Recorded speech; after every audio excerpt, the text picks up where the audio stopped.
జర్నలిస్టుల సమస్యలు పరిష్కరించాలని మిమ్మల్ని పిలిచి మాట్లాడి మీ భూమి మీకు అప్పచెప్పింది నేను కాదా మిత్రులారా?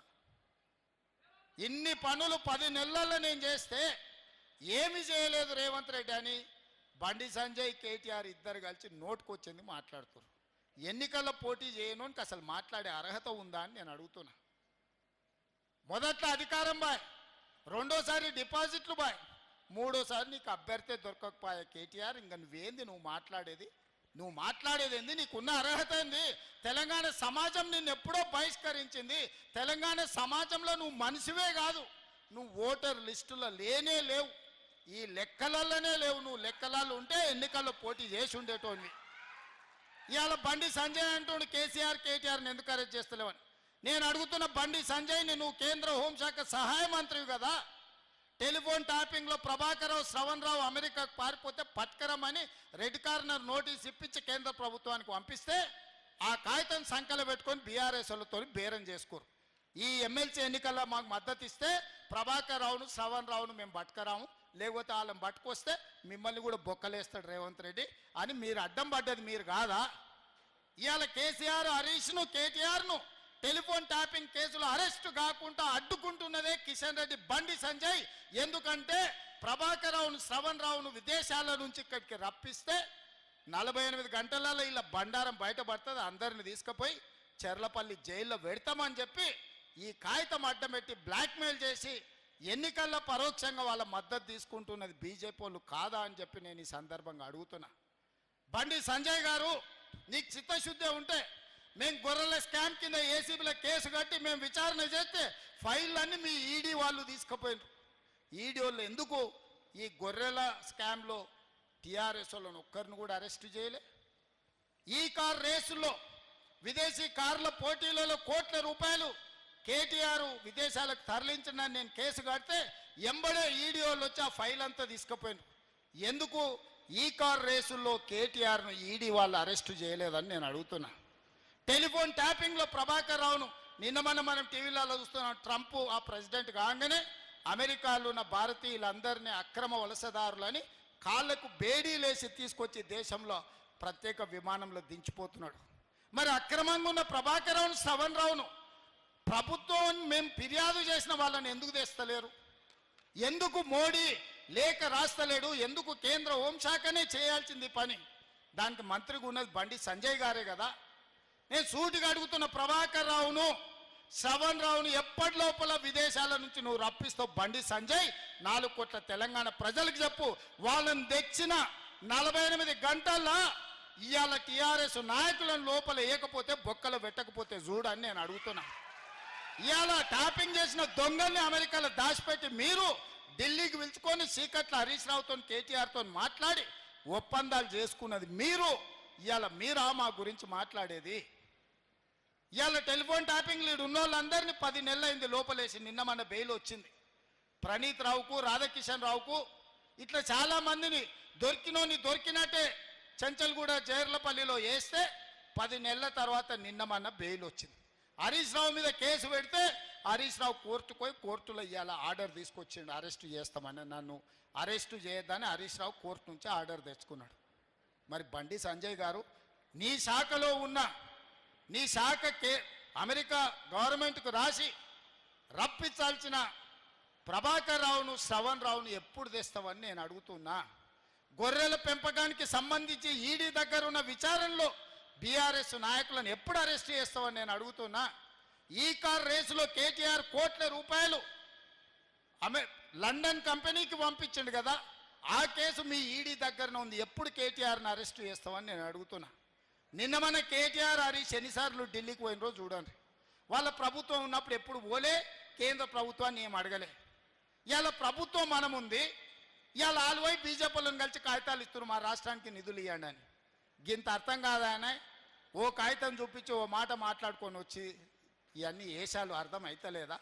ఇవాళ ఒప్పందంలో భాగంగానే బీజేపీల కాళ్ళు పట్టుకోవడానికి, బీజేపీలు వీళ్ళని కాపాడడానికి ఇద్దరు కలిసి సీకట్లో మాట్లాడుకొని మన నిఘా అధికారులు ఇవి బయట పెడతారని చెప్పి ఉత్తగానే కాగితాలు ఇచ్చినట్టు ఫోటో దిగుతుండు. సిల్లి గవర్నర్ తెచ్చినవా? నితిన్ గడ్కరీకి కాగితం ఇచ్చినావు కేటీఆర్? హరీష్ రావు కలిసి వచ్చిండు కేంద్రంలో ఉండే వాళ్ళని ఏమన్నా తెచ్చిండా? ప్రభుత్వంలో మమ్మల్ని అడిగినేమన్నా నిధులు తీసుకురావాలనేమని అడగాలా అని? తెలంగాణ రాష్ట్రానికి, తెలంగాణ రాష్ట్ర ప్రభుత్వానికి నిధులు తెచ్చేది ఉంటే మాతోని కదా కలిసి రావాల్సింది. మీరిద్దరు ఏంది కలుసుకునేది సీకట్లా? ఇలా ప్రభుత్వం ఉన్నది మాది కదా, మమ్మల్ని కదా అడగాల్సింది. ఏ నిధులు దేంట్లో రావాలి, దేంట్లో బకాయి ఉన్నాయి, ఎవరిని అడగాలని మమ్మల్ని అడగకుండా మీరిద్దరు కలిసి మాట్లాడుకొని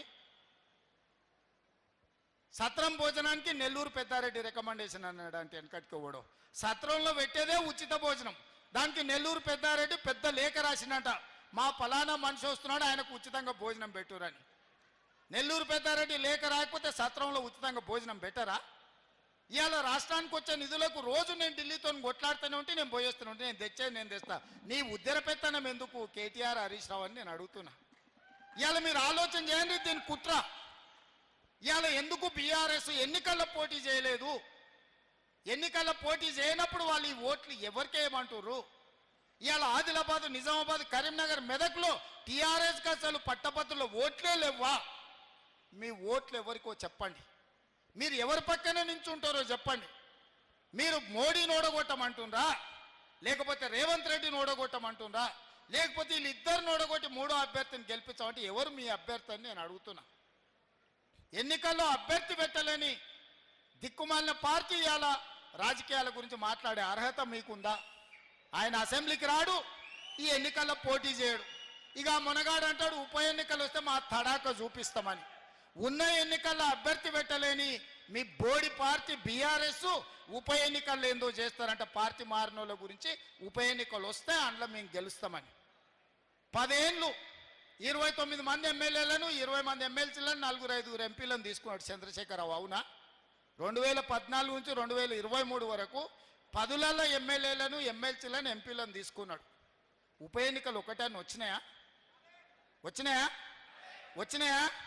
మరి ఆ 10 ఏళ్లలో రాని ఉప ఎన్నికలు ఇప్పుడు ఎట్లకెళ్ళి వస్తాయి? అప్పుడు గదే స్పీకర్ ఉన్నాడు, అప్పుడు గవే కోర్టులు ఉన్నాయి. ఇప్పుడు గదే స్పీకర్ ఉన్నాడు, ఇప్పుడు గవే కోర్టులు ఉన్నాయి. ఎట్లు ఉప ఎన్నికలు వస్తాయి నాకు చెప్పురా అని అడుగుతున్నా. మీరు 10 ఏళ్ళు ఉన్నప్పుడు తెలుగుదేశంలో గెలిచిన శ్రీనివాస్ యాదవ్ను మంత్రిని చేస్తారు, కాంగ్రెస్లో గెలిచిన సబితమ్మని మంత్రిని చేస్తారు. సిగ్గు లేకుండా ఉన్న ఎమ్మెల్యేలందరినీ మీ పార్టీ కండువలు కప్పి మీ చుట్టూతో తిప్పుకుంటారు. అప్పుడు ఉప ఎన్నికలు రాందంటే ఇప్పుడు ఉప ఎన్నికలు వస్తాయంటే ఆయన అందులో చూపిస్తాడంట. వెనకడికి కూడా కూట్లున్న రాయి తీయలేదంట, కానీ ఏట్ల పోయి మునిగి పెద్ద బండరాయి తీస్తాను పొంకనాలు కొట్టిందంట వెనకట్టుకోవడం. ఇవాళ కేటీఆర్, కేసీఆర్ మాటలు గట్టనే ఉన్నాయి. ఉప ఎన్నికలు వస్తున్నాయి, సిద్ధంగా ఉండరు, మనం గెలుస్తున్నామని.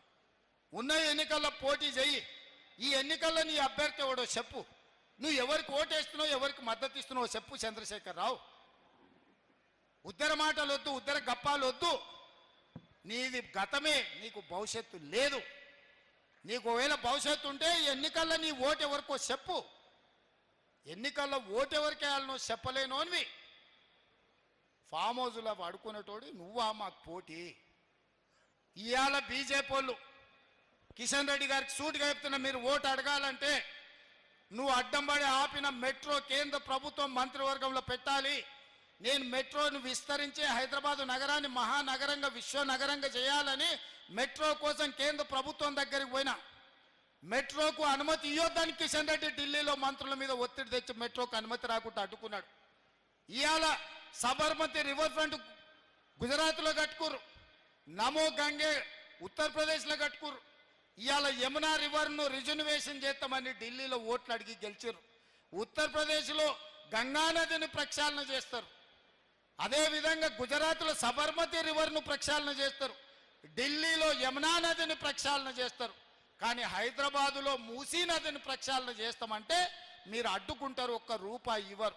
ఎందుకు అడ్డుకుంటున్నావు కిషన్ రెడ్డి? నువ్వు కేంద్ర మంత్రిగా మూసీ పరివాహక ప్రాంతంలో ఉన్న ప్రజలు నీకు ఓటు వేయలేదా? మూసీ ప్రక్షాళన చేసి మేము బాగా బతకాలనుకుంటున్నాం, నీకు ఇష్టం లేదా? ఇవాళ మూసీకి నిధులు రాకుండా, మూసీకి అనుమతులు ఇవ్వకుండా, మూసీకి కావలసిన డిఫెన్స్ ల్యాండ్స్ను ఇవ్వకుండా అడ్డుకుంటున్నది కిషన్ రెడ్డి కాదా? ఇవాళ రీజనల్ రింగ్ రోడ్డు నార్థన్ భాగం వచ్చింది, సదరన్ భాగాన్ని నితిన్ గడ్కరీ ఇవ్వకుండా అడ్డుకుంటున్నది కిషన్ రెడ్డి కాదా?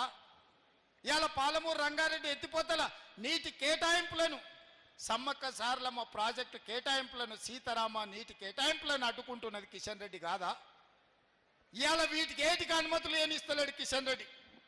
కేంద్రంలో నాకు కూడా పరిచయాలు ఉన్నాయి.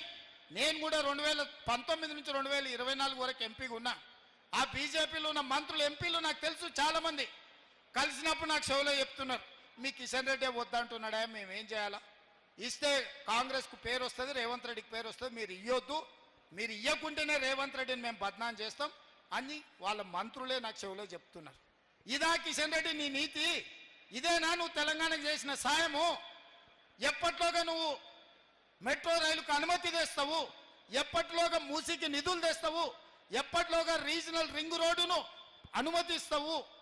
ఎప్పటిలోగా పాలమూరు రంగారెడ్డి ఎత్తిపోతలకు నీటి కేటాయింపులు తీసుకొస్తావు? నేను అడుగుతున్న కిషన్ రెడ్డిని, ఇవేవి లేకుండా మా పట్టభద్రుల ఓట్లు అడుగుతావా నువ్వు? నీకేం అర్హత ఉందని నేను అడుగుతున్నా. ఇవాళ నీకు అర్హత ఏముంది ఓట్లు అడగడానికి? నువ్వు మెట్రో రైలుకు అనుమతి ఇవ్వవు, మూసికి నిధులు ఇవ్వవు, పాలమూరు రంగారెడ్డికి నీటి కేటాయింపులు చేయవు, రీజనల్ రింగ్ రోడ్డుకు అనుమతి తీసుకురావు.